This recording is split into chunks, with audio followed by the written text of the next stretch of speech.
Hey guys, today I have a windy video coming to you from Steamboat Springs, Colorado. Today I'm going to be talking about a hip hinge swing versus a squat hinge swing. And this can be done with a kettlebell, as I have here today, or a dumbbell for any of these swing movements that you would be doing, like a Russian single arm swing or a kettlebell snatch. Anytime that you're going to be hip hinging and thrusting those hips. So what we find and what I see sometimes is people, rather than loading up their hips, which means their hamstrings and their glutes, they get into this squat positioning. I'm going to show you exactly what I'm talking about.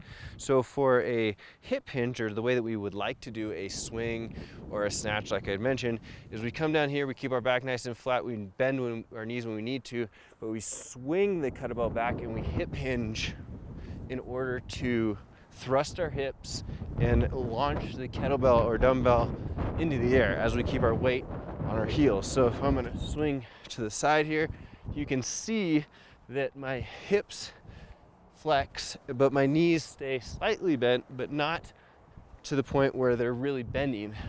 Common issue that I see here is, like I said, people bending at the knees to squat instead of loading their hips and hinging, and this is going to take the power away from the hips and not be exactly what we're looking for.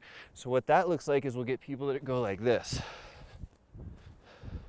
See how they're bending their knees? And they're essentially squatting instead of hip hinging like this. Now we want to always make sure to hip hinge in order to load up the glutes and the hamstrings as much as we possibly can, because those are our prime movers for the hinging movements, such as, like I said, the kettlebell swing, kettlebell snatch, the dumbbell snatch, any kind of dumbbell swinging movement that we're going to be doing, or just like a clean is the same position that we're going to be in for the deadlift as well. So if you find yourself bending the knees too early, really try and feel like you're pushing the weight back to the heels and the hips back. It's like trying to close a door with your butt. So close the door with the butt as the weight comes down, and then squeeze and thrust as you're trying to launch the weight forward or up into the movement that you're trying to or intending to do.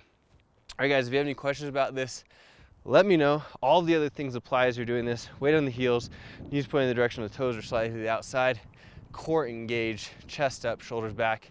The only time that I would recommend to go into a bent position is that, let's say that you're doing a dumbbell snatch and you need to get the dumbbell heads both to the ground. And as you're coming down here, you can't get them down without bending at your back or bending at your knees.